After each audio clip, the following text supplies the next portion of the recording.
Putin's Oreshnik hit garages. This is what we'll talk about today. This video is a little update on Ukraine, war in Ukraine, Russia, and a little bit United States, and a few other things. This Oreshnik.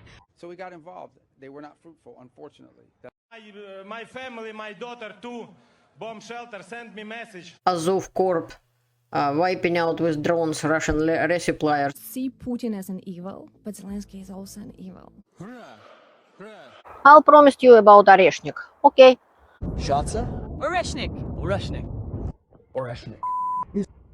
This Oreshnik. Oreshnik is a nuclear weapon. It meant not to be precise because it has a nuke. Since Oreshnik doesn't have a nuke and you use it as a weapon, only stupid Putin could believe that it means something, that it's something important. Because that was third time Putin used Oreshnik in this war. It hit garages in Belaya Tserkov. It's a town near Kiev, which is actually some of my grandparents are from. Гаражам уїбав Орешник. Вова Пукін, я тобі показую, на що ти в'їбав мільйони доларів. Оце от гаражі, це от гаражний кооператив, прикинь. Дивись. This is a resident of the town Belaya Tserkov and outskirts of Kiev showing the garages which is Oreshnik destroyed. And it was $40 million weapon. And another one fell in other place which is another $40 million. So $80 million. Good one, Putin. So what? Other weapons which they hit other targets like trade center and so on, they were way more devastating, and drones and Kinjal missiles and so on, than Oreshnik. Oreshnik, it's not precise, plus minus tramway station, as Russians would say. That's precision of Oreshnik. It's useless waste of money and time. That's it. More important things happened.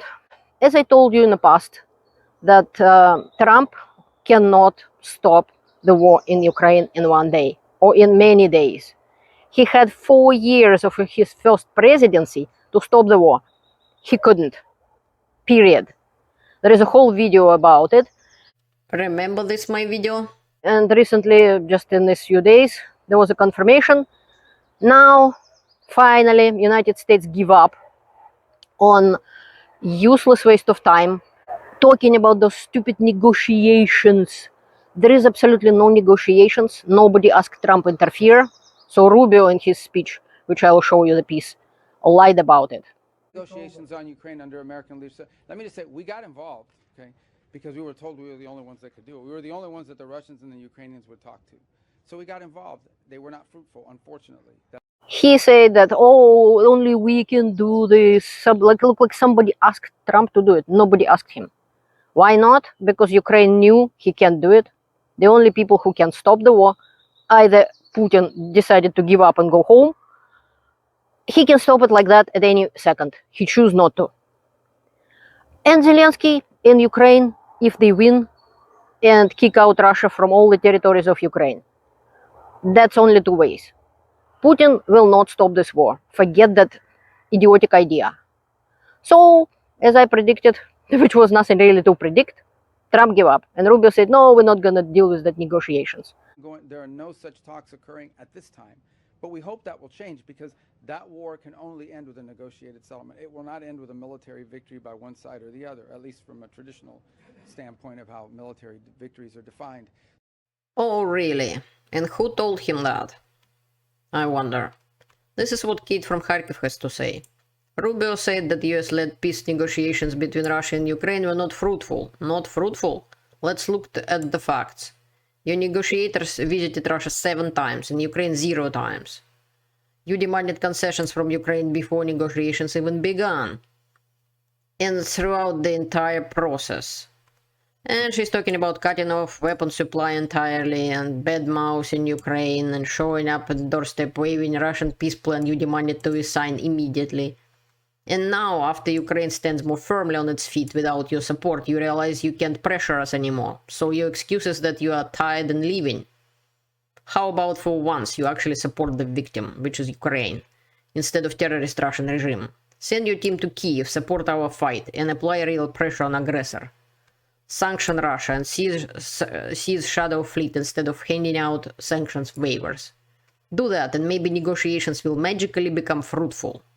This is what famous American historian Timothy Snyder said. Our entire diplomatic process has been reduced to only two negotiators, President's son-in-law and President's friend. They are not diplomats. Looks like it could never work.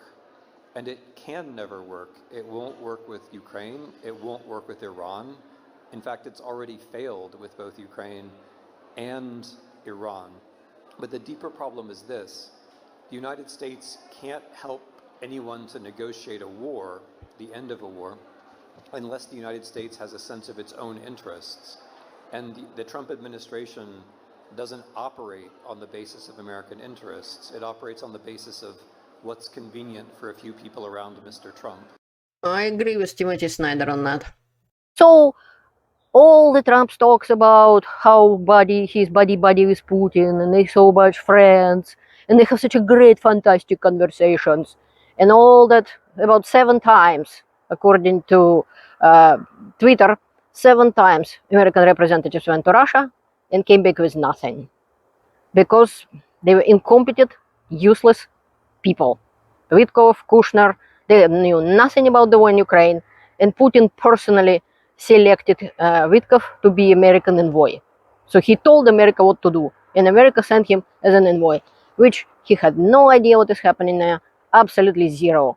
He gobbled Putin propaganda word for word, brought it to Trump, and Trump in his conversations with Putin gobbled Russian propaganda word for word.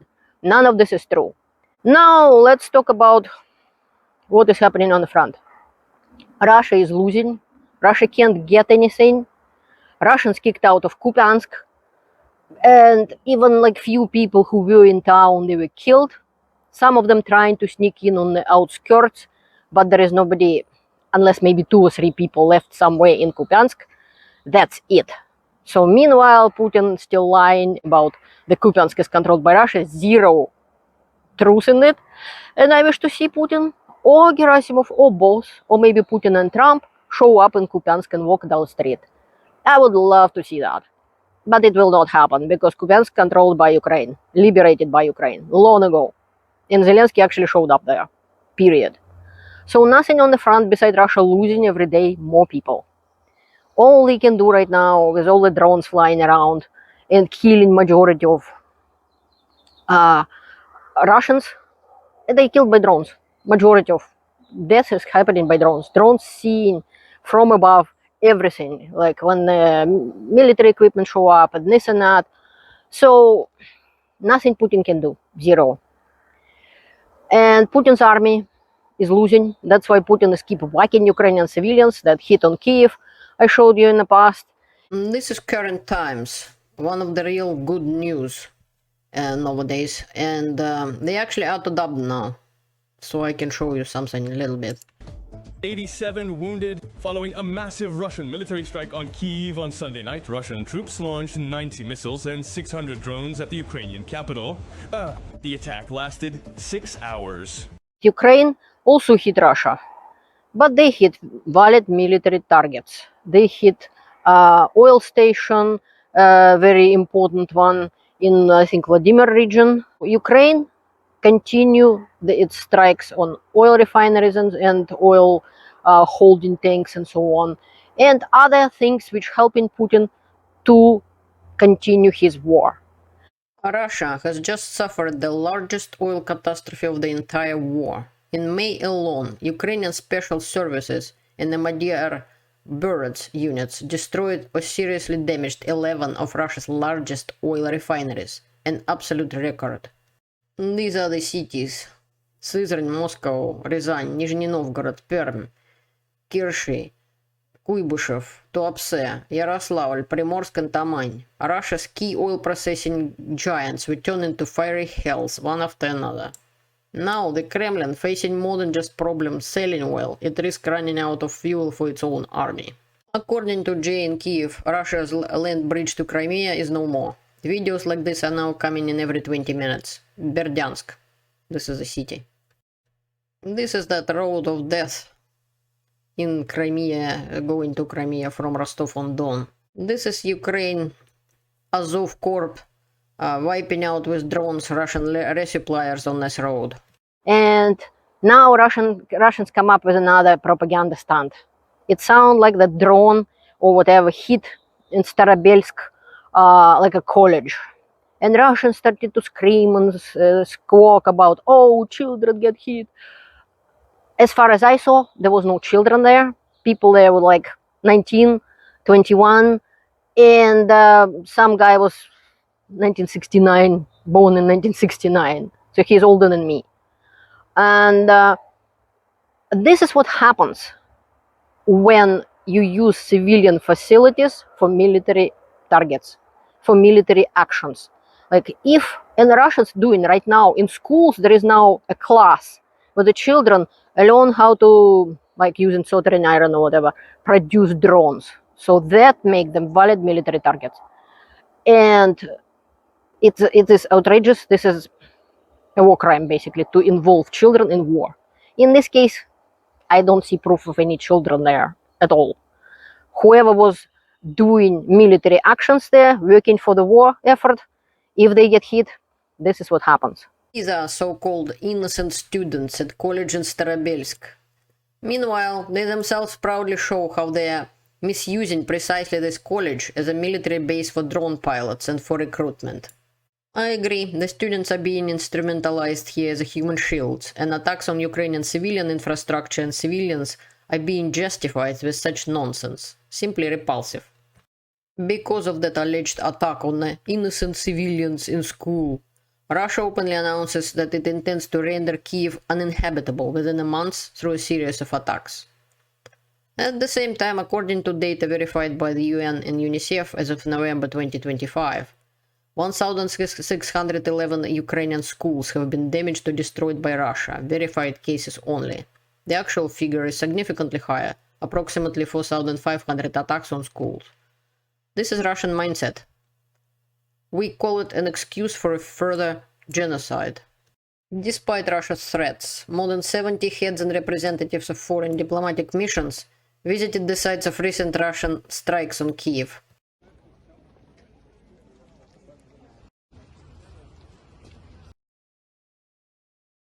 If any of you, for some unknown for me reason, watched the interview of Iuliia Mendel, former press secretary of President of Ukraine Zelenskyy, she was talking to Tucker Carlson and spew a whole bunch of lies about the president of Ukraine.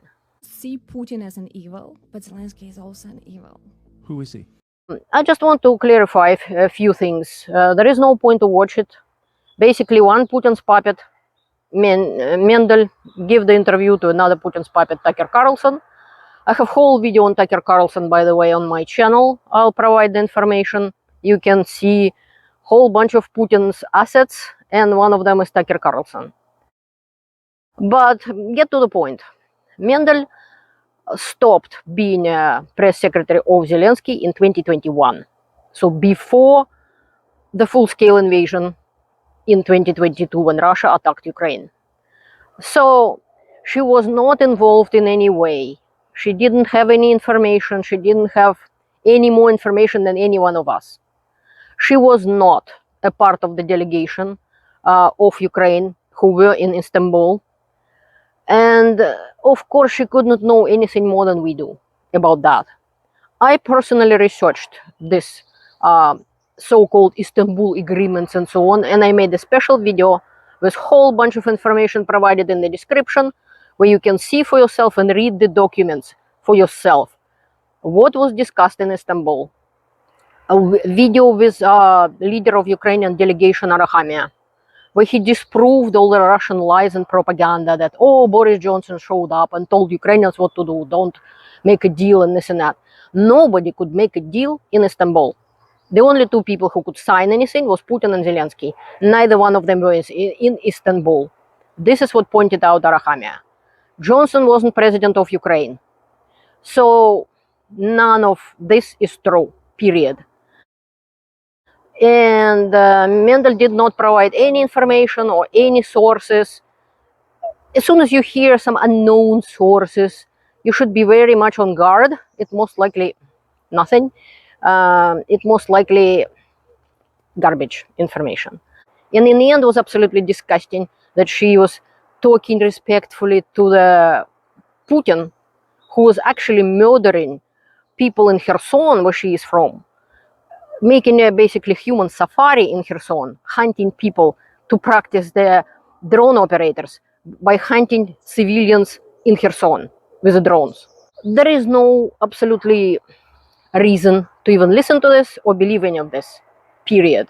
Russia is the aggressor. It is Russia who attacked Ukraine in 2014, and the war was going to go on ever since. So there is no response from Russia. And now Putin is in response for that Starobelsk. They hit in Ukraine every day, murdering civilians, doing double tap strikes. So Russia has nothing to respond to. Zero. Nothing. Ukraine have rights to respond. Russia doesn't. It's not a response. Ukraine even didn't hit Russia on the military day parade. They allowed Putin has his little parade. Did it stop attacks on Ukraine? No, it did not. Now again, Ukraine last night was hit.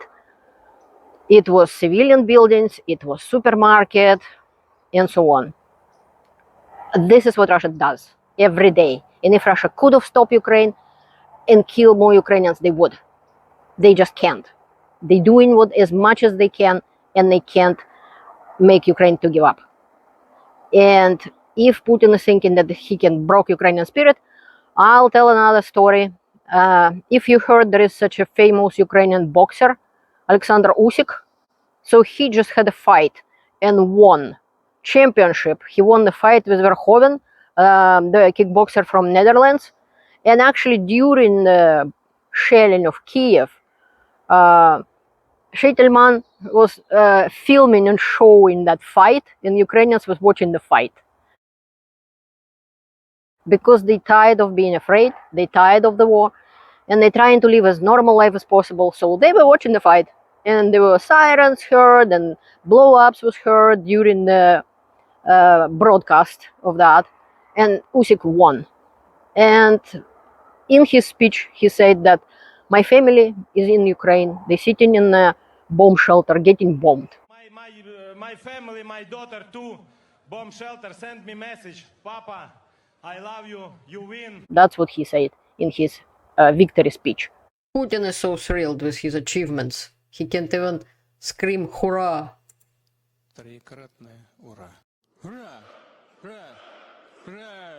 He wants people on the front. Hear their hurrah. I bet nobody could hear them 3 meters from Putin. But we hear you, Putin. You're losing the war and you're losing power. And yes, Russian economy is in very bad shape. It is collapsing as we speak. But don't be too hopeful. Putin will not stop this war. And collapsed economy will mean nothing. He will just send Russian cannon fodder anyway into the battle. If he has to do it, he will send them for free. If they wouldn't want to go, he will force them to go. So if somebody hopeful that Putin will run out of money and this and that, he will stop, he won't.